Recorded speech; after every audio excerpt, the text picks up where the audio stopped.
Pakistan Fisher फोक forum ऐं ॿियनि तंज़ीमुनि पारां कोयले जे ज़ख़ीरनि माइंस एंड पावर जनरेशन फैक्ट्रियुनि खे इंश्योरेंस फ़राहम कंदड़ इंश्योरेंस कंपनियुनि ख़िलाफ़ कराची प्रेस क्लब खां गवर्नर हाउस ताईं एहतजाजी रैली कढी वई।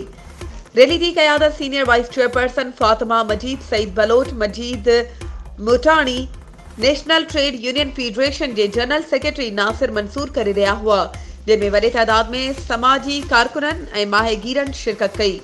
रैली में शरीक माण्हुनि माहौल दोस्त इंश्योरेंस कंपनियुनि टोक्यो मैरीन ऐं सैमसंग जी पॉलिसियुनि ख़िलाफ़ सख़्त नारेबाज़ी करे रहा हुआ।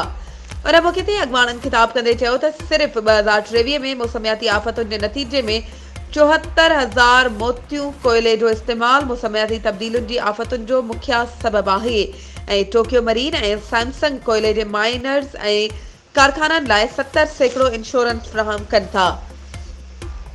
फोसिल फ्यूल जे दौर खे ख़त्म करण जो मुतालबो कंदे चयो त जेके माहौलियाती गदिलाण हवा ऐं पाणी खे आलूदा करण ऐं नफ़े लाइ बिरादरियुनि जो इस्तेहसाल कनि था। हुन ज़ोर ॾिनो त तेल गैस ऐं कोयले जे इस्तेहसाल खे पाकिस्तान या एशिया में किथे बि न वधायो वञे।